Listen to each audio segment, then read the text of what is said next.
Oi, sejam bem-vindos a mais um vídeo. Meu nome é Ana Cláudia e hoje vamos conhecer e entender o capítulo 14 de Gênesis, que fala Guerra de 4 reis contra 5. Primeiro eu vou fazer a leitura dando ênfase a qualquer dúvida que tenha sobre o capítulo. Depois eu vou fazer uma pesquisa e procurar respostas que mais faz sentido sobre a dúvida que a gente teve. Eu espero que vocês gostem e vamos comigo para a leitura.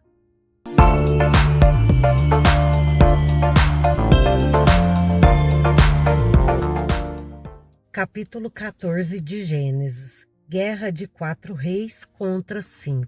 E aconteceu nos dias de Anrafel, rei de Sinar, Arioque, rei de Alazar, Quedolaomer, rei de Elão, e Tidal, rei de Goim, que estes fizeram guerra a Bera, rei de Sodoma, a Birza, rei de Gomorra, a Sinabe, rei de Admá, e a Semember, rei de Zeboim, e ao rei de Bela. Esta é Zoar. Todos estes se ajuntaram no vale de Sidim, que é o mar de Sal. 12 anos haviam servido a Quedorlaomer, mas ao 13º ano rebelaram-se. E ao 14º ano veio Quedorlaomer e os reis que estavam com ele, e feriram aos Refaíns em Asterote Carnaim, e aos Zuzins em An, e aos Emins em Savé Quiriataim, e aos Oreus no seu monte Seir, até a campina de Parã, que está junto ao deserto. Depois tornaram e vieram a Mispate, que é Cádiz, e feriram toda a terra dos Amalequitas, e também os amorreus, que habitavam em Azazon Tamar. Então saiu o rei de Sodoma e o rei de Gomorra, e o rei de Admá, e o rei de Zeboim, e o rei de Bela. Esta é Zoar. E ordenaram batalha contra eles no vale de Sidim, contra Quedorlaomer, rei de Elão, e Tidal, rei de Goim, e Anrafel, rei de Sinar, e Arioque, rei de Elazar. 4 reis contra 5. E o vale de Sidim estava cheio de poços de betume, e fugiram os reis de Sodoma e de Gomorra e caíram ali. E os restantes fugiram para um monte, e tomaram toda a fazenda de Sodoma e de Gomorra, e todo o seu mantimento, e foram-se. Nossa, quando começa com esses nomes difíceis, vira uma confusão, né? Mas aí depois nas dúvidas eu vou deixar bem claro. A partir do versículo 12 tem um sobretítulo. Ló é levado cativo. Eu nem sei o que é cativo, mas isso a gente descobre lá nas dúvidas. Vamos continuar com a leitura. Também tomaram a Ló, que habitava em Sodoma, filho do irmão de Abrão, e a sua fazenda, e foram-se. Então veio um que escapara e o contou a Abrão, o hebreu. Ele habitava junto dos carvalhais de Manré, o amorreu, e irmão de Aner. Eles eram confederados de Abrão. Ouvindo, pois, Abrão que o seu irmão estava preso, armou os seus criados, nascidos em sua terra, 318, e os perseguiu até Dan. E dividiu-se contra eles de noite, ele e os seus criados, e os feriu. E dividiu-se contra eles de noite, e eles e os seus criados, e os feriu, e os perseguiu até Obá, que fica à esquerda de Damasco, e tornou a trazer toda a fazenda, e tornou a trazer também a Ló, seu irmão, e a sua fazenda, e também as mulheres e o povo. E o rei de Sodoma saiu-lhes ao encontro, depois que voltou de ferir a Quedorlaomer e os reis que estavam com ele. E o rei de Sodoma saiu-lhes ao encontro, depois que voltou de ferir a Quedorlaomer e aos reis que estavam com ele, no vale de Savé, que é o vale do rei. Agora, a partir do versículo 18, tem outro sobretítulo. Melquisedeque abençoa Abrão. E Melquisedeque, rei de Salém, trouxe pão e vinho, e este era sacerdote do Deus Altíssimo. E abençoou-o e disse: Bendito seja Abrão do Deus Altíssimo, o possuidor dos céus e da terra. E bendito seja o Deus Altíssimo, que entregou os teus inimigos nas tuas mãos, e deu-lhe o dízimo de tudo. E o rei de Sodoma disse a Abrão: Dá-me a mim as almas e a fazenda toma para ti. Abrão, porém, disse ao rei de Sodoma: Levantei minha mão ao Senhor, o Deus Altíssimo, o possuidor dos céus e da terra, e juro que, desde um fio até a correia de um sapato, não tomarei coisa alguma de tudo que é teu, para que não digas, eu enriqueci a Abrão, salvo tão somente o que os jovens comeram e a parte que toca aos varões que comigo foram. Aner, Escol e Anré, estes que tomem a sua parte. E aqui acaba o capítulo 14. A gente leu e entende que foi uma guerra, e entende que Abrão não quer aceitar coisas do rei de Sodoma, mas só isso que eu entendi, só isso. Agora eu vou fazer uma pesquisa e nas dúvidas que eu vou pôr logo em sequência, vai ficar muito claro esse capítulo. Então agora a gente conheceu esse capítulo, então vamos lá agora entender ele. Venham comigo.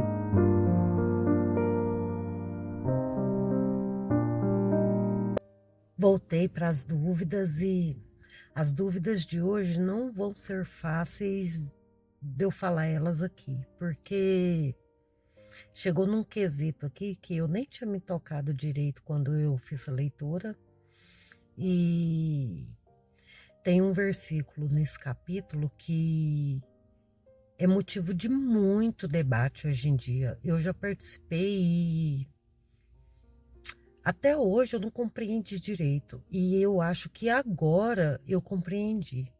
Mas é igual eu falo, é a minha compreensão.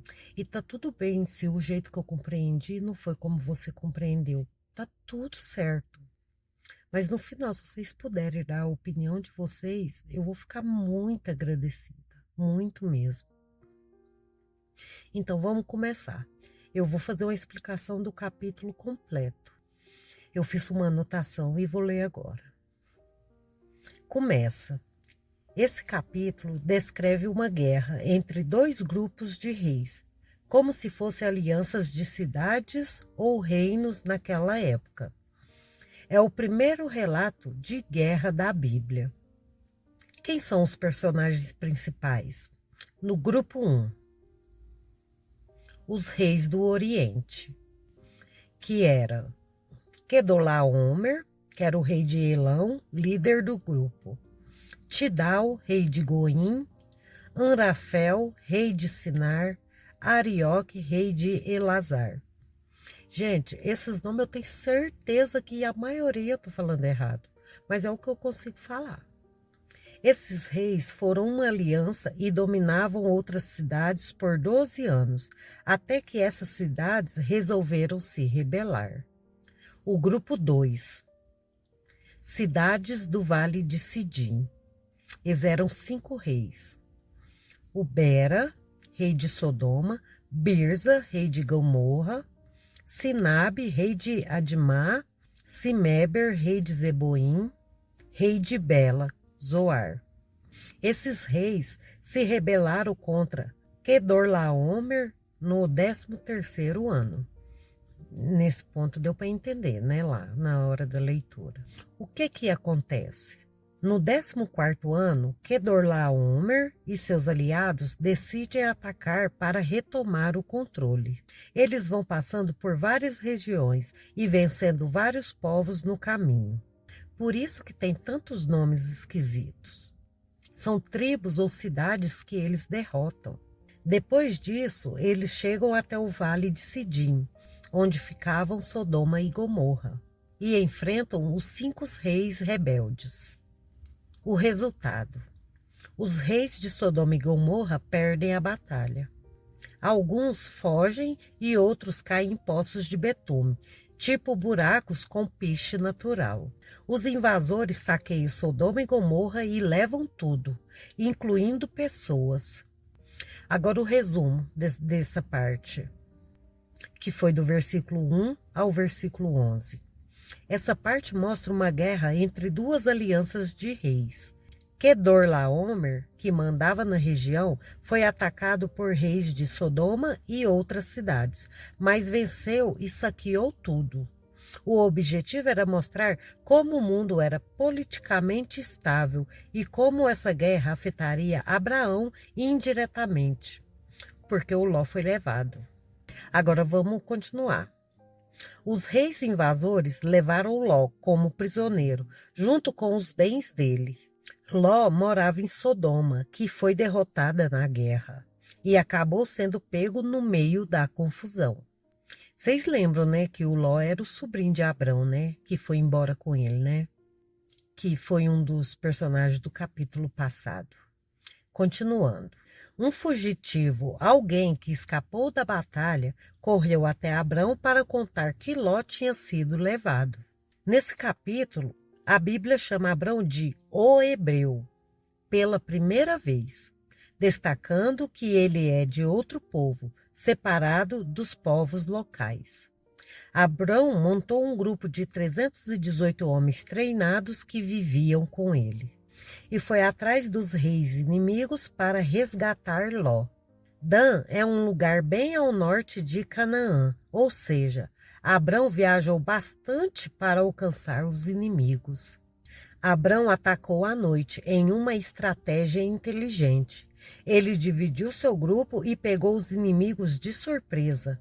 Eles fugiram e Abrão os perseguiu ainda mais longe, até Obá, perto de Damasco, que é a Síria hoje em dia.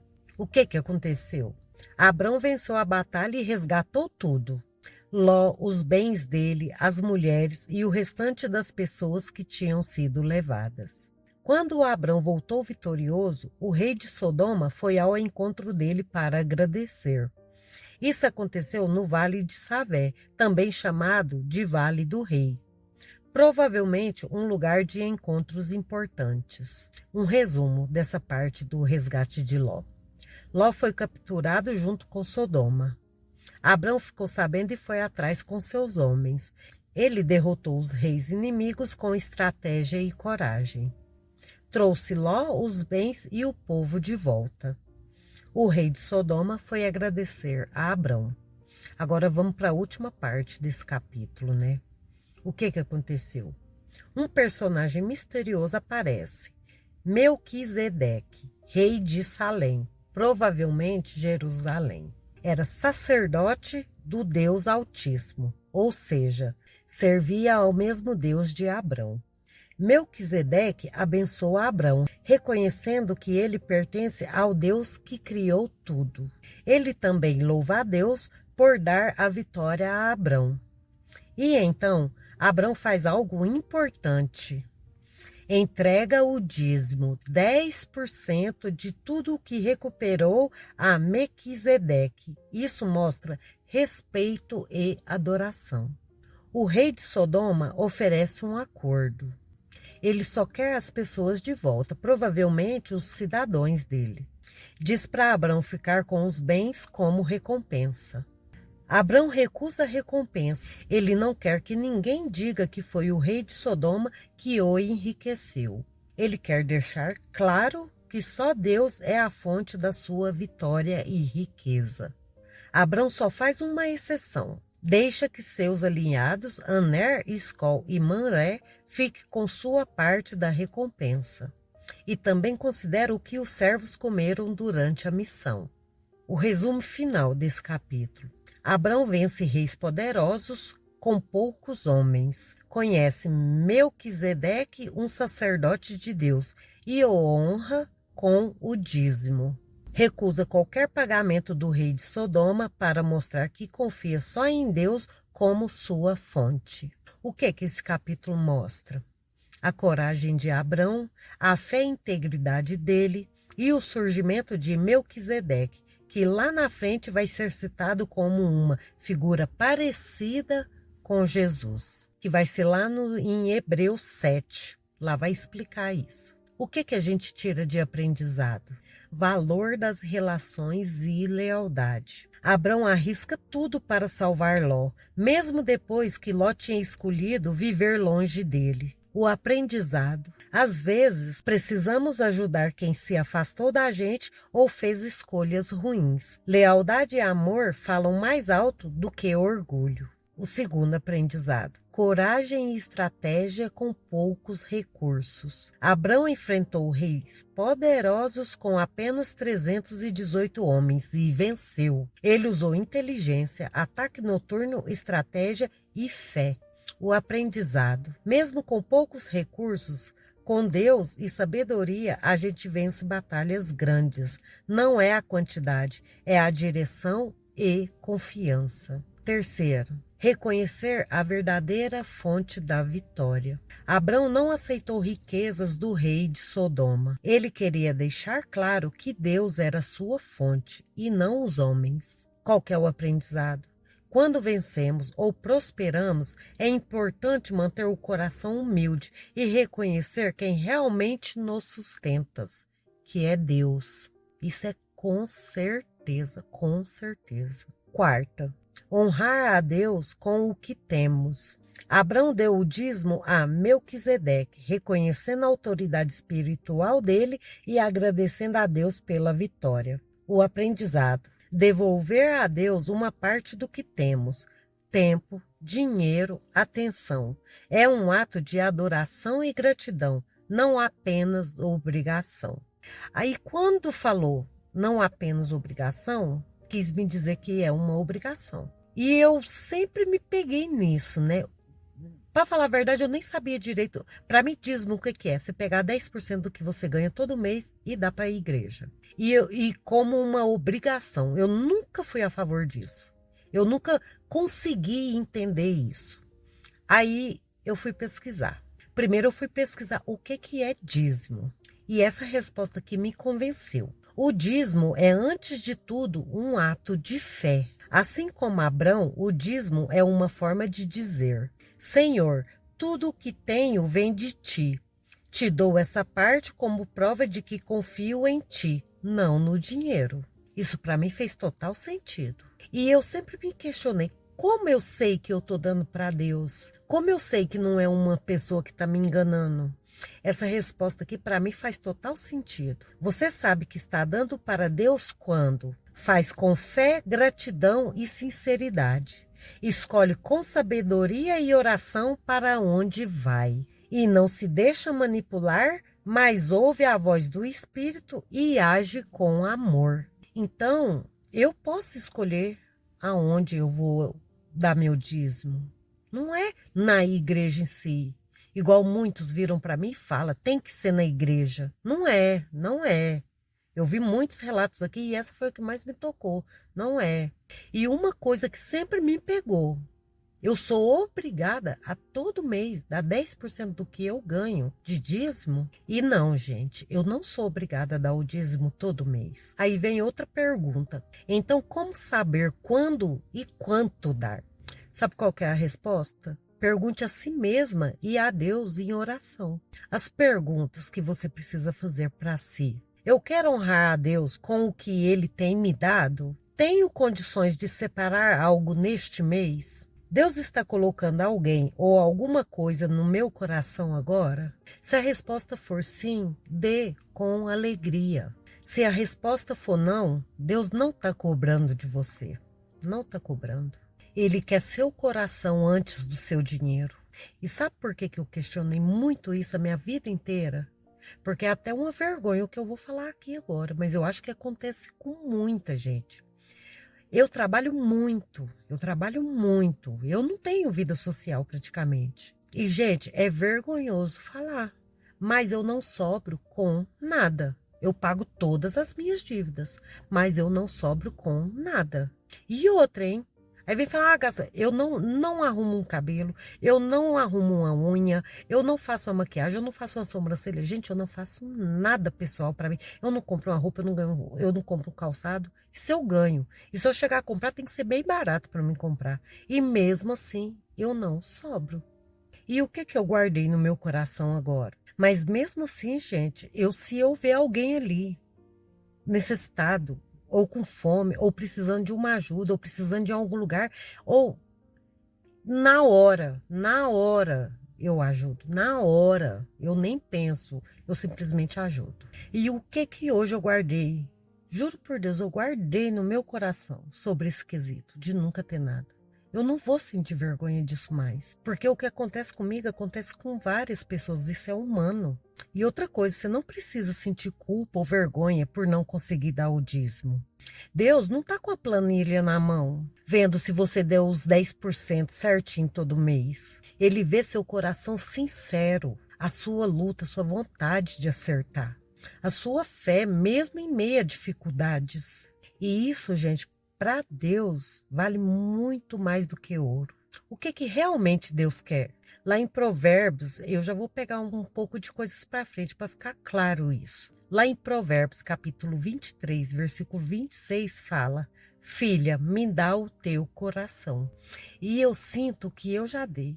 Eu tô aqui, gente, buscando, pesquisando, fazendo perguntas e sendo honesta. E eu vou acreditar que Deus está satisfeito comigo. E sobre a gente não conseguir guardar os 10% do dízimo, isso não faz a gente menos espiritual e fiel. A gente, às vezes, mal dá conta de pagar as contas. E tudo bem. E o mais importante, Deus não se decepciona com você por você não dar os 10% do dízimo. Eu creio que Ele se alegra por a gente estar buscando viver com honestidade e sem hipocrisia. Agora vamos para o último aprendizado. Deus levanta pessoas em lugares improváveis. Melquisedeque era rei e sacerdote de uma cidade pagã, mas servia ao Deus Altíssimo. Ele aparece do nada e traz bênçãos. Qual que é o aprendizado? Deus pode usar pessoas improváveis para abençoar a sua vida. Fique aberta a reconhecê-las e honrá-las. Isso é uma das coisas mais difíceis, se reconhecer quem quer te ajudar de verdade. Mas eu aprendi que com oração e no caminho certo, eu vou conseguir enxergar quem é verdadeiro e quem não é. Gente, esse vídeo termina por aqui. Eu vou ser honesta, foi um dos vídeos mais difíceis de fazer, foi esse. Aqui no final pode ter barulho de cachorro, porque eles não calavam e eu tô num sol aqui. Vocês podem ver que até a imagem tá ruim. Que eu tô no sol, olha aqui. Suando de calor.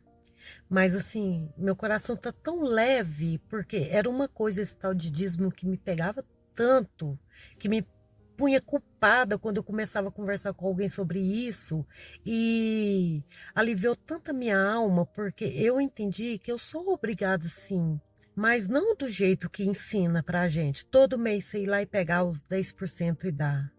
Gente, tem um cachorro aqui que eu não sei nem como ele não tá rouco. Ele não para de latir. Gente, um pouquinho que para eu falo, ele começa de novo.